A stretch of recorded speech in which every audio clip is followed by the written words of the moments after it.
बोलिए मंगल मात की जय। આજના માં મોગલધામ ભગોડા તીર્થધામમાં માં ભગવતી માંગલનો 29મો જ્યારે પાઠ ઉત્સવ છે ત્યારે માના ચરણોમાં કોટી કોટી પ્રણામ કરી અને આજે હરખ એ છે કે માના પાઠ ઉત્સવમાં જ્યારે માં પધારે, માં રૂપલમાની જ્યારે અહીંયા હાજરી થઈ છે, એકવાર જય જયકારો બોલીએ રૂપાલ માત કી ધન્યવાદ। અને એવો જ કણેરીથી આ કંકુ કેસરમાનું પ્રતિનિધિત્વ ગણો, કાંઈ હોનબાઈમાનું પ્રતિનિધિત્વ અહીંયા મંચ ઉપર ઉપસ્થિત હોય તો એકવાર એનોય જય જયકાર આપણે કરીએ, બોલીએ હોનબાઈ માત કી, કંકુ કેસર માત કી। એવા જ આઈમાં મંચ ઉપર ઉપસ્થિત છે, તેમજ મહેશદાનભાઈ એ આપણા બધાના વડીલ છે અને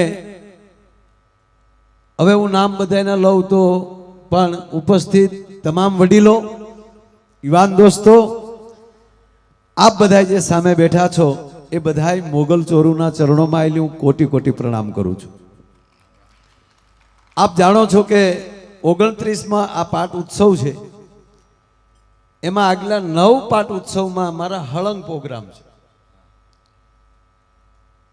એ ઘણા ત્યારે કોઈ આવતું હોય છે કે નહીં આવતું એ ખબર નહીં।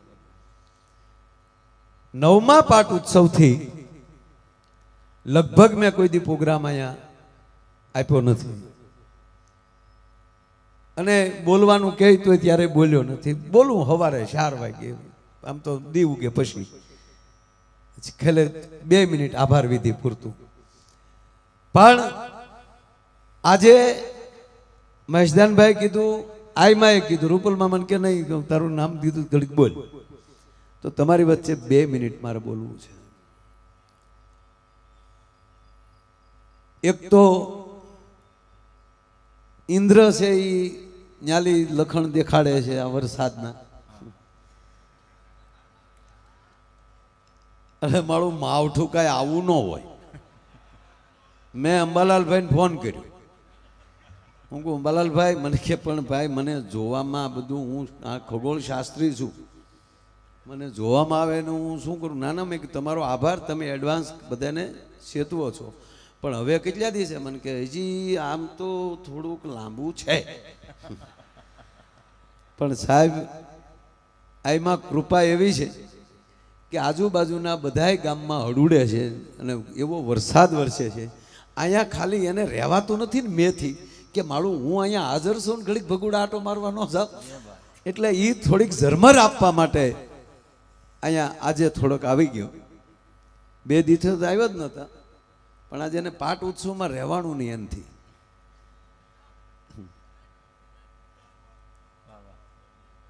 જે માની ઈચ્છા હોય એ પ્રમાણે એટલે સાંજનો નિર્ણય કર્યો, કારણ કે હું અહીંયા જ હતો। 3 દિવસ આપણો યજ્ઞ બીજો અહીંયા રામદેવ પીર મંદિર આપણે જે બન્યું છે એની પ્રાણ પ્રતિષ્ઠા હતી, ત્યાં એ યજ્ઞ પૂરો થયો એટલે પૂર્ણાહુતિ હું ત્યાં ગયો। 7 પ્રદક્ષિણા મેં યજ્ઞશાળાની કરી, 2 વીઘામાં છે એ, બસ માળાનો બેરખો ફેરવતો જતો હતો, ફરતો જતો હતો। તો એને જે ઈચ્છા, માની ઈચ્છા હશે એ રીતે થયું। વરસાદ શું કામ આવ્યો, જે થયું છેલ્લે નિર્ણય કર્યો કે માણસોને ક્યાં બેસાડવું। આપ જાણો છો બધા શેડ ભરાઈ ગયા હતા, છેલ્લે દાદુભાઈનો બધાનો ફોન આવ્યો, મને કે શું કરવું, આપણે જાહેરાત કરી દઈએ કે ભાઈ કોઈ રાતનો પ્રોગ્રામ, અને હકીકત આમાં પાણી હતું થોડું કે ક્યાં બધાને બેસાડવું, એટલે જાહેરાત કરી દીધી કે આજનો પ્રોગ્રામ મુલતવી રાખવામાં આવ્યો છે।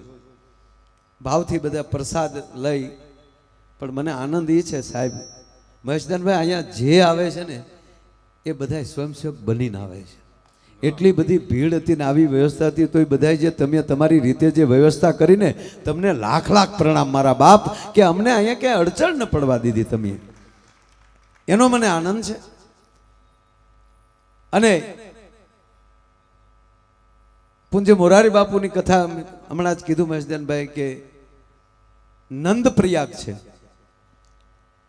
ઉત્તરાખંડમાં, પણ રોજ 4-5 વાગે રોજ પૂછે કેમ રહ્યો આજનો કાર્યક્રમ, કેવું રહ્યું અહીંયા, ત્યાં કેમ છે બધું. તો જે જગ્યાની ચિંતા આવા મહાપુરુષોએ આપણી કરતા હોય, મને યાદ એ આવે કે મહાભારતનો પહેલો જ દિવસ હતો, સવારમાં યુદ્ધ ચાલુ થવાનું હતું, હવ કોક તલવાર્યું હજાવતા હતા ને કોક બાણ હરખ્યા કરતા હતા, કારણ કે ખબર પડી કે ભીષ્મ પિતા સેનાપતિથી ના આવે છે, કૌરવની સેનાના સેનાપતિ ભીષ્મથી ના આવે છે, એટલે તો ચિંતાનો વિષય. પણ અર્જુન 2 ગોદડા ઓઢીને હોઈ ગયો. ભગવાન કૃષ્ણે ઠોહો માર્યો કે ઉઠ ગોવિંદ હુવા દે ને, પણ ઊભો થતો ગોપાલ પગે લાગુ, હુવા દે, મને બહુ ઊંઘ આવે છે, કાલે યુદ્ધમાં જવાનું, એટલે જ કહું તું ઊભો થા, તને ઊંઘ કેમ આવે? ત્યારે અર્જુને કીધું કે તું જાગશો ને એટલે મને ઊંઘ આવે છે, જેના માટે જગતનો તાજ એમ આપણી માવું જાગે છે, એના માટે આપણે કોઈ ચિંતા કરવાની આપણે હોય નહીં મારા બાપ. પણ છતાં જે એની ઈચ્છા હોય તે પ્રમાણે આ વર્ષે 5 દિવસનો સહસ્ત્ર ચંડી યજ્ઞ સામે યજ્ઞશાળા જે બની છે સાહેબ, એની પ્રદક્ષિણા કરો ને તો ભવના પાપ વયા જાય. 51 કુંડ છે ઉપરને જે, તો એ 5 દિવસનો યજ્ઞ રામદેવજી મહારાજની પ્રતિષ્ઠાનો 3 દિવસનો ત્યાં યજ્ઞ, પાટ ઉત્સવનો જે દર વર્ષે આપણે યજ્ઞ હોય એ માના સાનિધ્યમાં એ યજ્ઞ, અને એ યજ્ઞના માહોલમાં આજે કોઈ નક્કી નહોતું કર્યું, છેલ્લે નક્કી કર્યું કે નહીં, પણ સમાચાર મળી ગયા કે આઈમાં આવે છે, પાછા આવડા ગ્રાઉન્ડમાં આટો મારવા આવ્યા. એટલે ભરતે કીધું કે આમાં બેહાય એવું તો થઈ ગયું છે. અમે જમતા હતા ત્યારે પાછા રામભાઈની કહેવા આવ્યા તો શું કરવું, એટલે મેં માસ્તરને દાદુભાઈ પાછા મોકલ્યા, માસ્તર તું જોયા હોય ને તમે ખરેખર, મને કે ખરેખર બેહાય એવું તો છે જ. મેં વેગળને ફોન કર્યો, વેગળ મને કે હું તો 5 મિનિટમાં આગળ તૈયાર કરી નાખું બધું. હું કહું તો આઈમાં આવતા હોય અને આપ બધાને અહીંયા હાજરી હોય અને માનો જ હુકમ થયો હોય તો પછી આજે પાછો ભલે કાર્યક્રમ થઈ જાય અને છેલ્લે સાહેબ 10:15 આપણે નિર્ણય કરીએ અને આ પાછું ગ્રાઉન્ડ ભરેલું હોય. અધિકારીશ્રીઓને મકવાણા સાહેબ અધિકારીઓને કીધું ત્યાં કાંઈ છે નહીં, તમે હવના પોલીસ સ્ટેશને પધારો. સાહેબે જીપ લઈને આવી ગયા કે તો હાલો સાહેબ. એના માટે પણ મકવાણા સાહેબ માટે ને પોલીસ સ્ટાફ માટે પણ તાળીથી જઈ, વરસાદમાં બધા ઊભા હતા, કડે મકોડે બધા ઊભા હતા, એટલે એના માટે પણ ધન્યવાદ. અને અમારે જીતુભાઈ વાઘાણીનું પ્રતિનિધિત્વ આવી ગયું છે. જીતુભાઈ તો પધારવાના જ છે 11 તારીખે, પણ આજે એમનો દીકરો જીત પણ આવ્યો છે, એને પણ આપણે તાળીના ગગડાટથી આપણે એમને વધાવો. તો આજનો આવો રૂડો અવસર, અને એ અવસરમાં આપણે હૃદયથી પ્રાર્થના એ કરવાની છે. બધે લાઇટો બંધ થાય છે, એ શું કામ? અને એમાં આજે શુક્રવાર તો વયો ગયો છે, કાલે શનિવાર થાય છે, અને અહીંયા બેઠા એ બધા માં મોગલને, હનુમાનજી મહારાજને, ભગવાન દ્વારકાધીશને, માં ખોડિયાર માયાને, આપણે આ 9 લાખ ભગવતીઓને એવી આજ પ્રાર્થના કરજો કે મારો એક સૈનિક હનુમાનજી જેવી તાકાત ધરાવે, અને બીજી વાર ભારતની કોઈ જનતાની સામે કોઈને હથિયાર લઈને આવવાની ઈચ્છા ન થાય, એના ગાજા ગગડી જાય કે ભારતના યુવાનની સામે મારે આવવું કેમ. આવી શક્તિ મારા મિલિટરીના યુવાનોને માં ભગવતી આપે, અને આપણા યશસ્વી વડાપ્રધાન ગુજરાતના પનોતા પુત્ર નરેન્દ્રભાઈ મોદી જે દિલ્હી બેઠા છે ને, એને માં એવી શક્તિ દેજે કે તમે જે નિર્ણય કરો એની આરે આખું ભારત તમારી સાથે છે, અને તમારા નિર્ણયમાં અને જે કાંઈ બોલવામાં આવે એ આર્મીના યુવાનો એનો તડામાર એમ કહેવાય જવાબ આપે, અને મારા આર્મીના યુવાનોને આ શક્તિ મળે, એવી આપણે પ્રાર્થના કરીને આજના કાર્યક્રમને આપણે ખુલ્લો મૂકવાનો છે. આપ બધાય ભાવથી પધાર્યા છો. આપણે આવનારી પાછી પ્રમ દિવસે 11 તારીખે જો સરખું જ વાતાવરણ રહે, માની ઈચ્છાથી પૂજ્ય બાપુ પણ પધારવાના, આ બધા મહાપુરુષોની ઈચ્છાથી આ ભરોસાની વાતો છે સાહેબ. આમાં બુદ્ધિના ડાપણ નો હાલે,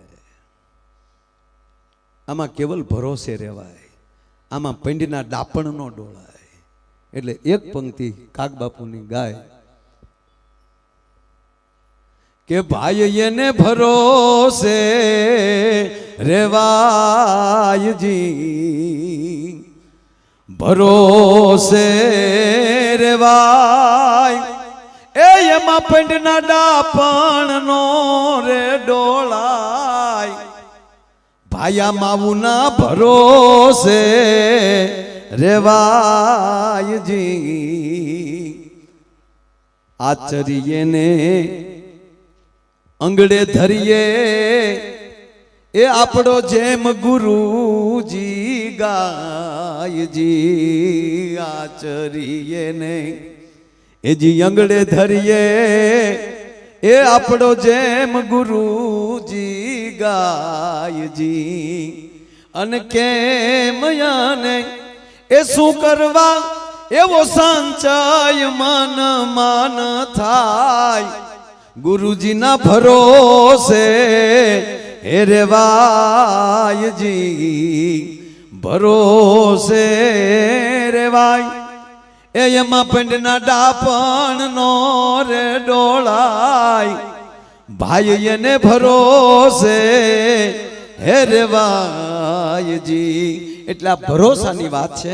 એવો આ રૂડો પાટોત્સવ વાત ઈ કરતો કે આવો રૂડો યજ્ઞ એમની અંદર અમારા મયુર દાદા અને બીજા આપણા આચાર્ય મહુવાથી જેમના પિતાએ વર્ષોથી આચાર્ય પદ લીધું છે, આવા ભૂદેવોની હાજરીમાં એમને પણ હું તમામ ભૂદેવોના ચરણોમાં આટલી કોટી કોટી પ્રણામ કરું છું. આપણા ટોટલ કેટલા ભૂદેવો છે ભાઈ?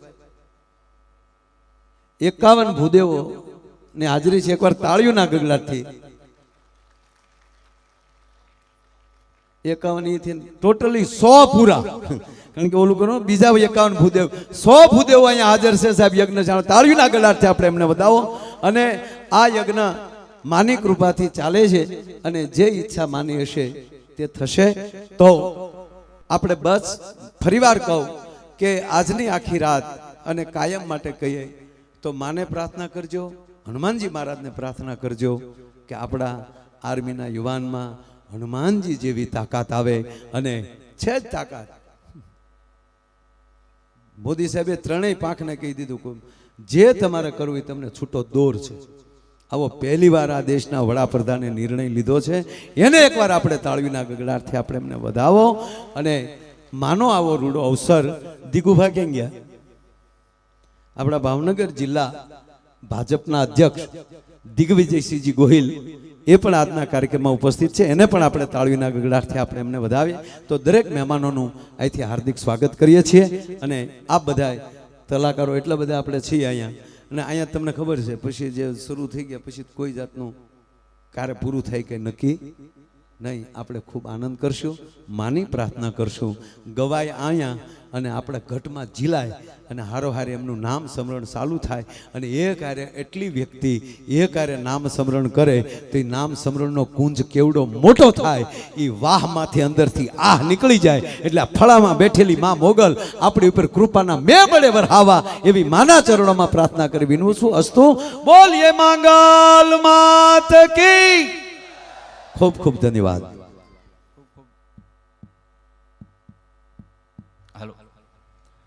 ખૂબ ખૂબ ધન્યવાદ મુરબ્બી શ્રી માયાભાઈ આહિર, એટલે આમ માંગલધામ ચેરિટેબલ ટ્રસ્ટના પ્રમુખ. અને મેં કીધું એમ જેની શ્રદ્ધા મા પ્રત્યે અનન્ય ભાવ છે ત્યારે એમનો ખૂબ ખૂબ આભાર. પૂજ્ય રામપરાથી પૂજ્ય રૂપલમાં પધાર્યા છે તો એમનું સન્માન મુરબ્બી શ્રી માયાભાઈને વિનંતી કરીશ કે તેઓ પૂજ્ય માના ચરણોમાં સાલ અર્પણ કરી અને પૂજ્ય આયમાં રૂપલમાનું સન્માન કરે.